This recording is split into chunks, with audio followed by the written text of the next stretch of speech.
ya terkait manajemen proyek dalam pembahasan kali ini adalah time management. Oke. Bicara time management, ya. Oke. Oke, jadi materi manajemen proyek ini kita bahas di time management. Jadi kita akan membahas terkait dengan penetapan aktivitas, pengurutan aktivitas, perkiraan waktu aktivitas, pengembangan jadwal ataupun dan juga pengendalian jadwal. Itu yang akan kita bahas terkait time management. Yang pertama terkait penetapan aktivitas. Activity ya ataupun aktivitas ini ditetapkan berdasarkan jenis dan lingkup pekerjaan proyek yang akan dilakukan. Jadi bisa mendefine aktivitasnya apa.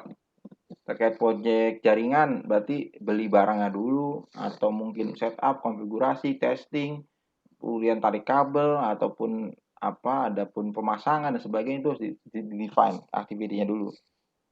Ya, nggak harus berurutan dulu, tapi dikumpulin dulu aktivitasnya. Kemudian dilakukan penetapan yang dilakukan berdasarkan WBS, Work Breakdown Structure, dengan cara dekomposisi. Ya, dilihat komposisinya ya. Kemudian ketiganya keluarannya merupakan daftar aktivitas. Jadi dari sisi aktivitas itu dibuat satu keluaran-keluaran.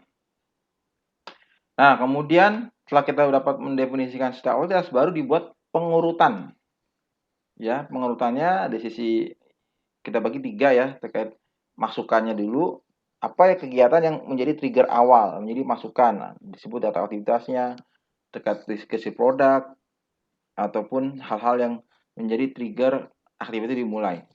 Karena sudah menyelesaikan pemasangan router, baru konfigurasi, bukan konfigurasi dulu baru pasang gitu kan. Belum pasang beli dulu.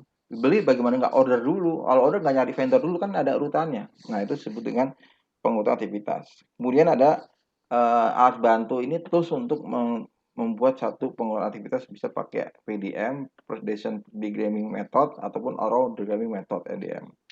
Dan yang selanjutnya adalah terkait output dari jaringan proyek itu kemana saja urutannya dan impact-nya terhadap bagian mana saja.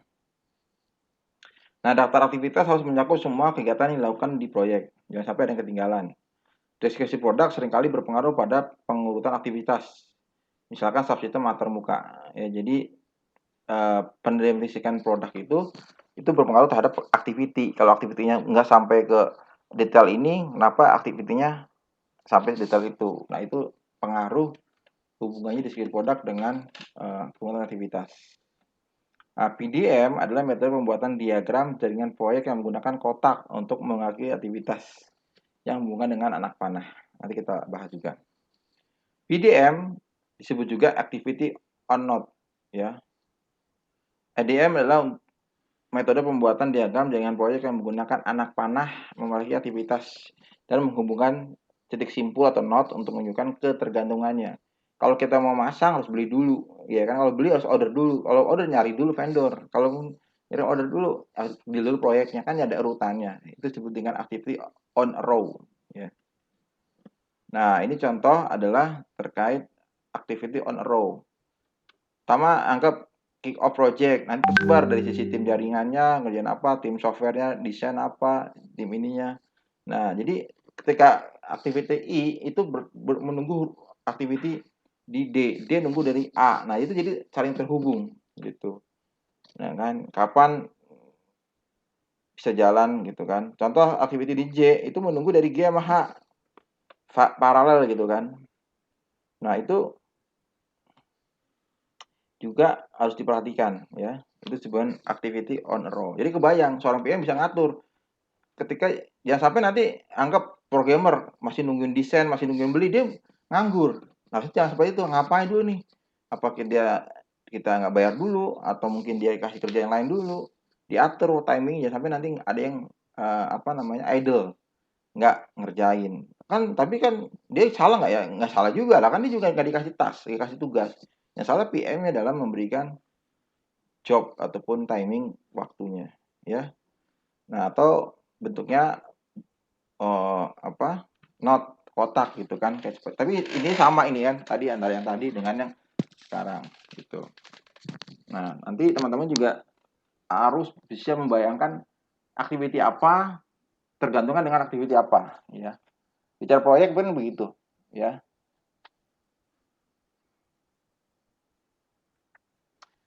Nah, bicara aktivitas pada anak panah itu kita tandai dengan lingkaran itu titik simpul mewakili aktivitas dan anak panah adalah kejadiannya.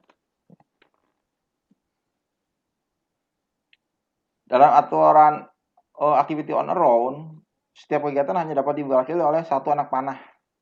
Nggak bisa dua begini. Maksudnya apa nih dua kan nggak jelas.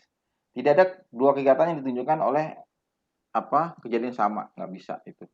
Tidak ada aturan. Terus kemudian penggambaran pada contoh tersebut salah karena kedua ketersebut ditunjukkan oleh ekor yang sama. Nah, penyelesaian dengan menggunakan aktivitas dummy. Jadi bisa jadi ada pengerjaan yang dibuat datanya dummy dulu ataupun bohongan dulu, ya kan, trial dulu. Nah, itu bisa menggunakan garis bantu seperti ini. Kemudian ada poin ketergantungan tugas, task dependency.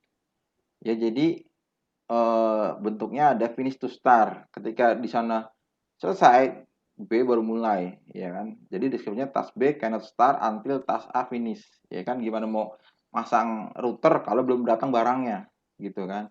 Gimana belum datang barang belum bisa masang kalau belum dipakai oleh user kalau belum di setup routernya kan, jadi ada ketergantungan. Tapi ada juga yang sifatnya start to start. Ketika si A selesai, dia bergerak gitu kan. Anggap desain selesai, nanti bagian programmer nyiapin, bagian misalkan server nyiapin. Nah, itu jadi ada yang sifatnya start to start. Tadi yang pertama finish to start, sekarang start to start. Ya. Kemudian ada lagi finish to finish. Ini harus berbarengan nih. Ketika ini selesai, kan juga selesai dengan sendirinya. Nah, itu disebut dengan ketergantungan yang sifatnya finish. Kalau dia finish juga finish gitu kan. Kalau sudah rilis juga di sisi jaringan juga harus selesai, di sisi programmer juga harus selesai misalkan. Yang normal adalah start to finish ya. Ketika di sini dimulai, ini di sana diselesaikan gitu kan. Tapi nunggu mulai dulu. Kalau sudah nggak belum mulai, berarti belum bisa jadi belum stabil. Contoh pemasangan selesai. Dari dia selesai, tapi kan tunggu dites dulu kalau sudah belum ngetes. Nah, sini belum dianggap finish ya. Masih open walaupun secara pekerjaan sudah selesai tapi belum bisa dikatakan close. Itu disebut dengan task dependency, ketergantungan tugas. Nah, ini adalah contoh Gantt chart ya. Gantt chart ini adalah metode yang common digunakan. Jadi setiap anak tangganya, setiap aktivitinya bisa kita define per task name, ya kan, PSC-nya siapa, waktunya kapan dia mulai bekerja. Jadi kelihatan, oh sih dia akan mulai padat di sekian di minggu-minggu ini gitu kan. Atau bisa diasumsikan, oh dia nggak akan kerja nih sama programmer kalau desainnya belum jadi, siapa belum datang. Nah, jadi kan dia ini. Tapi gimana mengisi kekosongan? Disuruh untuk menyiapkan apa dulu, daminya ataupun menganalisa apanya dulu. Nah, kan bisa diatur. Nah, itu tugas seorang PM dalam mengatur hal tersebut. Oke, nanti bisa dibuat ketergantungan antar tugas ya menggunakan Gantt chart. Banyak toolsnya pakai Microsoft Project dan sebagainya itu bisa, atau Excel pun kita bisa melihatnya. Terus kemudian dibuat diagram jaringannya dan juga tentukan jalur kritisnya. Nanti bisa dibuat ya. Nanti kita lihat kebutuhan ini latihannya. Nah, ini tadi juga terkait dengan diagram jaringan. Nah, ini dimaksud dengan diagram jaringan ya. Kita bisa melihat waktu ini berdasarkan jaringan-jaringannya. Kemudian ada istilah CPM, Critical Path Method, yaitu merupakan teknik diagram jaringan yang digunakan untuk memprediksi apa? Total durasi proyek. Jadi ketika bilang waktunya adalah 12 hari, itu ada pada ukurannya, ya kan?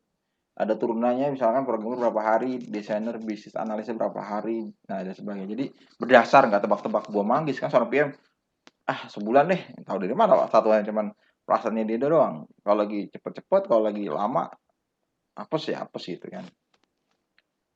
Kemudian critical path adalah suatu proyek yang merupakan serangkaian aktivitas yang menentukan waktu paling cepat yang dapat diselesaikan. Jadi pakai ukuran paling cepatnya aja gitu kan. Critical path merupakan jalan terpanjang dalam diagram gitu. Nah, contoh seperti ini di sini kita lihat Jadi dia menggunakan waktu, bukannya cuma di total, tapi cari yang terpanjangnya gimana. Contoh di sini ada 4 pet. Ada yang pola pertama jalurnya ADHJ ya. Kita lihat di sini ada ADHJ itu menggunakan secara waktunya di sini 1, 4, 6, 3 total 14 hari. Pet yang kedua adalah BEHJ ya 3, 2, 5, 6, 3. Nah, total 16 hari dan seterusnya. Sehingga kita bisa berasumsikan proyeknya kita pakai yang jalan terjauh yaitu 16 hari selesai pengerjaan proyek. Jadi gunanya seperti itu. Ya karena yang lain tuh dia sifatnya paralel. Ketika ngerjain ini misalnya bisa mengerjakan. Ya. Kadang Mendes itu kan ternyata Mendes berapa hari? 30 hari. Kok bisa jadi cuman seminggu ya? Kan 30 hari. Ternyata 30 hari itu dikerjakan orangnya banyak dan sifatnya paralel kan jadi serial ya, sorry. Sifatnya serial nah seperti itu. Kalau serial kan bergantian habis dari A si B kan series gitu kan. Tapi kalau paralel bisa berjalan berbarengan. Dapat angka 16 hari gitu contoh seperti ini. Ya. Nah, itu terkait dengan time management. Ya. Jadi kita ada banyak manfaat dalam menggunakan time management dengan metode critical path method ya. Ini itu